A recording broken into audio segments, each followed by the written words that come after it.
The Select tag genuinely creates a real drop-down menu, with each option tag representing one actual selectable choice. In this video you'll build a real working drop-down. Select tag genuinely wraps the real drop-down. Each option tag genuinely represents one actual selectable choice, value being the real submitted data. The selected attribute genuinely makes this real option the actual default choice shown when the page loads.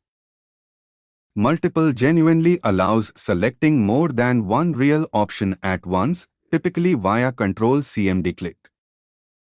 Select tag genuinely wraps a real drop-down. Option tag genuinely defines one choice. Selected genuinely sets the real default pre-chosen option. Multiple genuinely allows selecting more than one real option. Build a real drop-down with 5 options and one marked as the default.